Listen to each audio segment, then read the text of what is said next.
Welcome to the Deep Dive, where we try to cut through the noise and get straight to the core insights, helping you stay truly well-informed. Today, we're tackling, well, arguably the most pressing global challenge we face, climate change, and alongside it, air pollution. Absolutely. The scale is just immense. It really is. Our current global energy system, it's the biggest single source of greenhouse gas emissions. We're talking, what, 58 gigatons of CO2 equivalent back in 2019? That's an 11% jump just since 2010. Staggering numbers. And then there's the immediate human cost. Yeah. The air pollution aspect. You mentioned 4 to 7 million premature deaths every year. Yeah. Directly linked. It's It's devastation. a huge, complex problem, which obviously demands some pretty bold solutions. It does. And, what's interesting is that there's a powerful pathway gaining real momentum globally. That's the push towards 100% renewable energy systems. Right, aligning with the UN Sustainable Development Goal 7, energy for all, basically. Clean, affordable, reliable. Exactly. But, and this is the crucial but, renewables, like solar and wind, they're variable, they're uncertain. They generate power when nature decides, not necessarily when we need it most. Which is completely different from, flipping a switch on a coal plant. So if we're serious about relying on solar and wind, what happens when it's dark or the wind drops? How do we actually keep the lights on? That's where these things called flexibility options become absolutely essential. They're the toolkit we need to manage that variability. To smooth things out, create a stable, adaptable system. Precisely. They bridge the gap between variable supply and our constant demand. And our deep dive today is grounded in a really substantial piece of work that looks at exactly this. It's a systematic literature review titled, and it's a mouthful, Role and Trends of Flexibility Options in 100% Renewable Energy System Analyses Towards the Power to X Economy. It is quite a title. But the study itself is incredibly revealing. We're not just looking at one paper here. This review synthesized 1,067 articles, spanning from 1975 all the way to 2023. Wow. Okay, so a massive amount of research distilled. And the mission for us today is to pull out the key insights from that. The study specifically zeroed in on analyses looking at systems with at least 95% renewable energy supply for, well, at least one sector. Yeah, the goal was to really understand how these different flexibility options work in practice, what the trends are, their impact, basically giving a quantified overview based on decades of research. All right. So with this huge data set, what did the study actually find? What are the big patterns in how we're thinking about flexibility? Well, first off, it categorized flexibility into 5 fundamental types, and within those, 22 distinct options. So a lot to potentially juggle. 22 options. Okay. And here's a striking statistic. Almost all studies, 94.5%, included at least one flexibility option, which makes sense, right? You need something. Yeah, you'd hope so. But only 4.3%, a tiny fraction, managed to incorporate all 5 of the main categories. Only 4.3% looked at the whole picture. That seems low. It does. It suggests a major research gap. We study individual pieces really well, but understanding how everything interacts, the full system integration, that's still quite rare. There's huge potential there for making these systems more robust. Definitely something to keep an eye on. Okay, let's break down some of these categories. Maybe start with one we hear a lot about, power to X or PTX. What's the story there? Right, PTX.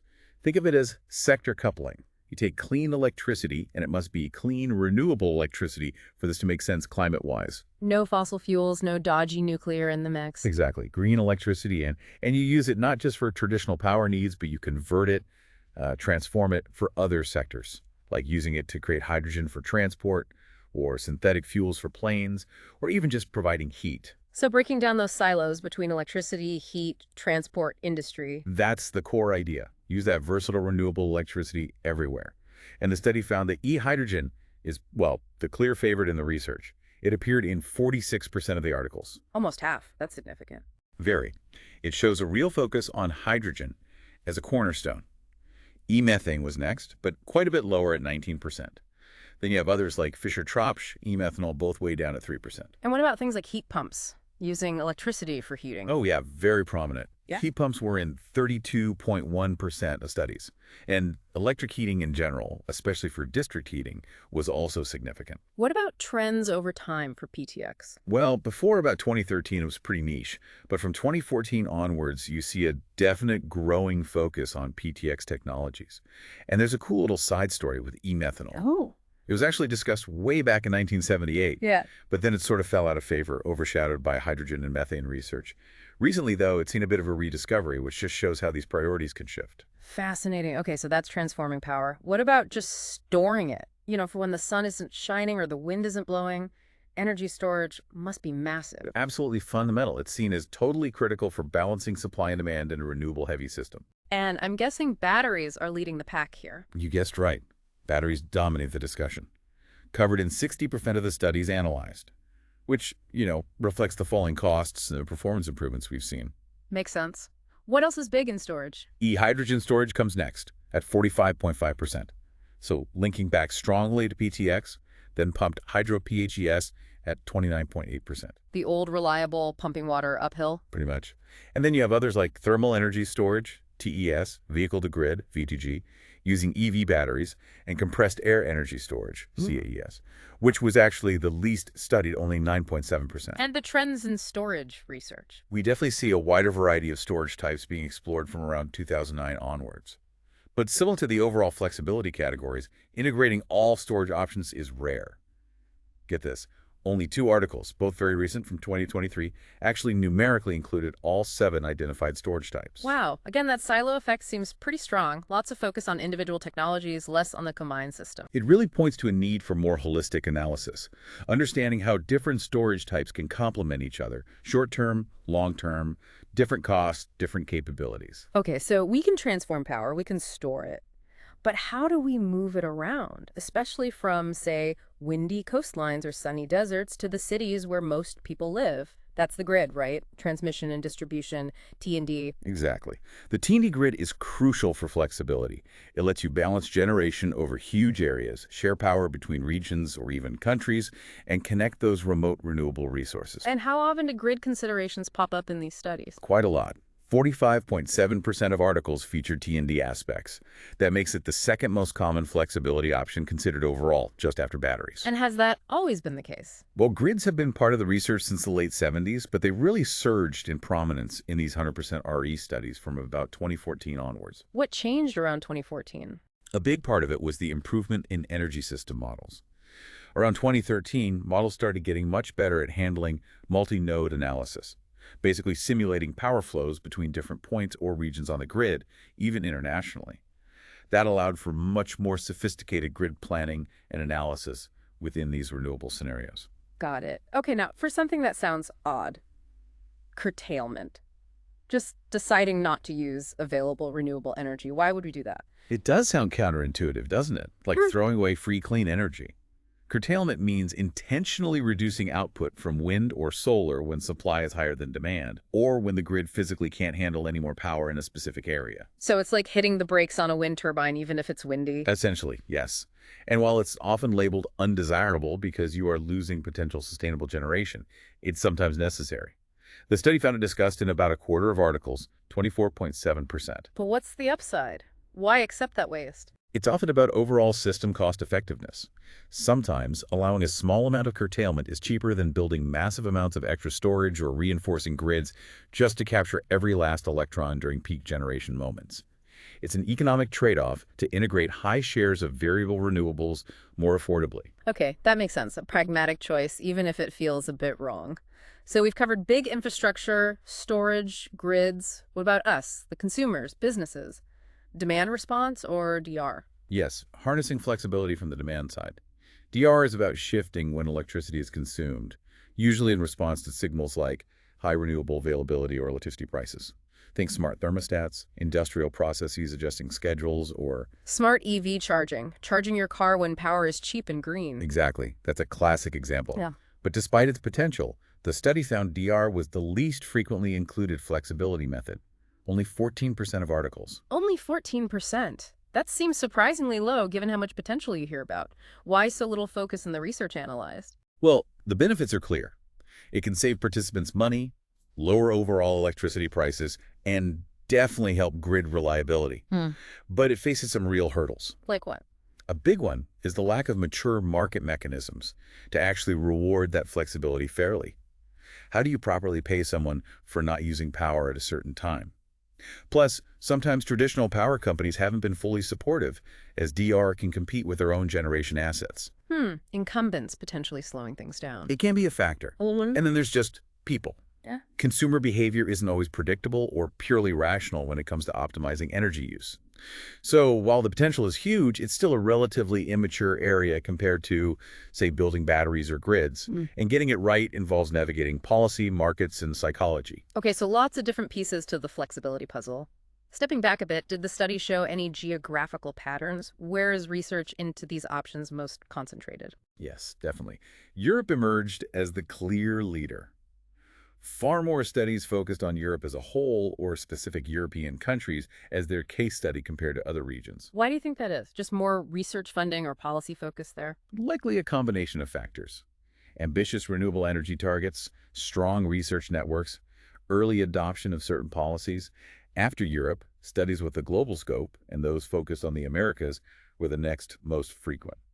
Are there patterns within those regions? Like, do certain technologies dominate specific areas? There are some interesting regional flavors, yes. E-hydrogen, as we mentioned, seems pretty universal, a key option, considered almost everywhere. Batteries, too, the top storage choice across the board. Okay. But the second most popular storage option varies. In the Americas, Southeast Asia, South Asia, SAARC, Africa, and internationally focused studies, it tends to be pumped hydro, PHES. But in Northeast Asia, Eurasia, Europe, and global studies, e-hydrogen storage takes that second spot. Interesting. Suggests different resource availability or maybe strategic priorities. Exactly. Depends on geography for pumped hydro and perhaps different industrial strategies influencing the hydrogen focus. What about drilling down to specific countries? Who's leading the charge in the research analyzed? Denmark really stands out for PTX coverage, featuring in 17% of the PTX discussions. Germany leads on energy storage research, 12%, and overall flexibility considerations, also 12%. The U.S. generally comes in third across those categories. Can you give some concrete examples? Like, what kind of PTX are they focusing on in Denmark versus, say, India? Good question. In Nordic countries like Denmark, Finland, Norway, you see a lot of focus on heat pumps, which makes sense given their colder climates. Yeah. In India, a really interesting finding was a high share of studies looking at seawater reverse osmosis desalination powered by renewables. That's 19% of the PTX focus in India-related studies. So using renewable electricity not just for energy, but for water security. Precisely. It highlights how PTX can address multiple challenges. Another interesting one is direct air carbon capture and utilization, DACCU. Capturing CO2 from the air and using it for something. Yeah, using it to make e-fuels or e-chemicals. This showed up strongly in studies focused on India, the US, and Japan. It suggests a growing interest in creating value from captured CO2, sort of a circular carbon approach. And what about just capturing and storing the CO2? DACCS. That's still much rarer in these 100% RE analyses. Only a 1% share in the studies looking at Denmark, Germany, and the US.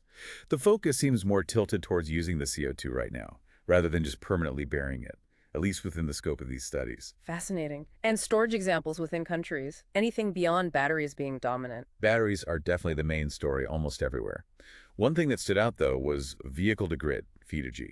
It's currently the least used storage tech considered in studies for several leading countries: Denmark, Chile, Japan, France, UK. Despite all the hype about EVs becoming mobile batteries. Right. The potential is there, but the research analyzed suggests it hasn't fully penetrated these system models yet.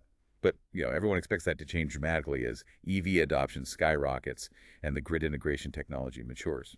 Makes sense. Okay, let's dive a bit deeper now into the nuts and bolts, the benefits and challenges of actually integrating all these things. For PTX, you mentioned synergies, but what about getting the CO2 for those e-fuels? Is that a potential bottleneck? It's a really crucial point. If you're making carbon-based e-fuels or chemicals, you need a sustainable source of CO2. That means things like direct air capture or CO2 from genuinely sustainable biomass. Relying on fossil fuel CO2 obviously defeats the purpose. Right. And the study highlighted a real research gap here. Apparently, no single analyzed article optimized a mix of different sustainable CO2 sources like combining DAC, biomass, and maybe industrial capture. Usually, models just assumed one source. So understanding the best, most cost-effective, and sustainable mix of CO2 sources, that needs more work. Okay. And storage. We know batteries are getting cheaper. What about the others? V2G, pumped hydro, compressed air. What are their specific hurdles or advantages highlighted? Well, V2G, as we touched on, has potential for things like emergency backup power or helping balance the grid, which could lower running costs for EV owners. But hurdles include worries about battery lifespan with extra cycling, the lack of standardization, policy lagging behind, and not all EVs being compatible yet. Still needs time to mature. Definitely. Pumped hydro, PHES, is proven low cost over its very long lifetime, but it's geographically constrained. You need hills and water. And maybe that's why it's a bit underutilized in some studies, despite its potential. Compressed air, CAES, is clean, lasts a long time, but its round-trip efficiency is generally lower than batteries or pumped hydro, which might explain why it's the least frequent in these analyses. And demand response. Huge potential, we said, but held back by market design and getting consumers on board. How critical is overcoming that? It's pretty critical if we want to minimize the cost of the transition. DR can significantly reduce the need for expensive peak power plants or excessive storage capacity. But yeah, cracking the code on market mechanisms that truly value that flexibility, dealing with incumbent resistance, and figuring out how to reliably engage consumers, that's still a major challenge. It requires clever policy and maybe even behavioral science insights. What about the grid, T&D? We know it's essential for linking everything up, but it's not cheap or easy to build new lines, is it? No, definitely not. High investment costs, energy losses over long distances, and navigating the regulations and public acceptance for new infrastructure are all significant drawbacks. It takes time and money. But the upside, connecting diverse renewable resources, smoothing out local fluctuations, boosting overall system security, is just indispensable for a 100% renewable system spanning large areas. And finally, back to curtailment. The study mentioned a specific cost impact, right? If you try to avoid all curtailment. Right. Yeah, that was a really interesting finding. It suggested that forcing curtailment down to practically zero, say, under 2% of total renewable generation, could increase the total system cost quite dramatically, maybe even by up to 40% in some scenarios. 40%. So accepting a small amount of curtailment is actually economically rational. Exactly. It avoids overbuilding other potentially more expensive flexibility options just to handle those few peak hours. It's about optimizing the whole system cost, even if it means letting a bit of potential generation go. So connecting all these dots, what's the big vision that emerges from this study? They talk about a power to X economy. What does that really mean? It signifies a fundamental shift. As we integrate these electricity-based solutions across all sectors, heating, transport, industry, fuels, society is effectively moving away from fossil fuels towards an economy primarily powered by electricity. An electricity-based economy. Yeah. And the research synthesized in this study makes it clear. In these 100% renewable scenarios, clean, renewable electricity becomes the foundational energy source driving almost everything. That's the essence of the power to X economy concept highlighted here. And do these different flexibility options work together smoothly in this vision, or is it more competitive? Oh, very much complementary. It's like an ecosystem. Think about it. E-fuel production can be balanced by adjusting hydrogen output and by using electricity storage. The waste heat generated during PDX processes, like making hydrogen, that can be captured and used for district heating, or even to make direct air capture systems more efficient. Nice synergies there. Exactly. And you can couple demand response with smart grid operations, T&D, to optimize when and where power is used, reducing the need for curtailment and keeping everything balanced. It's all interconnected. And what does all this mean for energy markets themselves? It sounds like a recipe for major disruption. Absolutely. These flexibility options are catalysts for reshaping energy markets. They allow much higher levels of renewables, they improve how efficiently the system operates day to day, and they can help stabilize prices by constantly balancing supply and demand. Does it change who participates in the market? Yes, significantly. Flexibility opens the door to increased competition. You see the rise of new players, like aggregators. These are companies that bundle together small bits of flexibility from thousands of homes or businesses. Think smart thermostats, EV chargers, small batteries, and offer that combined resource back to the grid operator. So empowering smaller players and local energy communities. Potentially, yes. It fosters a more distributed, dynamic market and can help smooth out price spikes. And what about the sheer amount of electricity needed? If we electrify everything, won't demand just go through the roof? That's a key consideration. Increased electrification will likely increase overall electricity demand significantly. And it won't just be more demand, it'll be different demand profiles. Think millions of EVs charging, heat pumps running. This puts huge pressure on improving our forecasting abilities. Predicting not just how much power is needed, but precisely when and where becomes much more complex and critical. Wow. Okay. So much to unpack there. Let's try and recap. This deep dive, based on the study Role and Trends of Flexibility Options in 100% Renewable Energy System Analyses Towards the Power to X Economy, really underscores just how vital all these flexibility options are: PTX, storage, demand response grids, even curtailment for actually reaching 100% renewable energy. Absolutely. It paints a clear picture of an emerging power-to-X economy where renewable electricity is king, and highlights that, at least in the current research landscape, e-hydrogen and batteries are definitely the favored tools for managing that transition. And zooming out, these findings aren't just academic, are they? They're directly relevant to tackling climate change, cutting emissions, cleaning up our air. Couldn't agree more. These are the practical building blocks. And while the study acknowledges limitations, data changes over time, technology evolves fast. The fundamental need for these types of flexibility and their overall value, that's expected to hold true. The specific mix might shift a bit, but the core roles remain. It makes you think. As these technologies keep getting smarter, faster, cheaper. Imagine a future where advanced AI and super smart energy systems are constantly, seamlessly optimizing all these flexibility options in real time, adapting instantly to weather changes, demand shifts, new renewable sources popping up anywhere in the world. This look at the role and trends of flexibility options in 100% renewable energy system analyses towards the power to X economy leaves me wondering what completely new forms of flexibility might emerge as we push closer to that 100% goal, and how will our energy systems need to continuously learn and adapt on their own?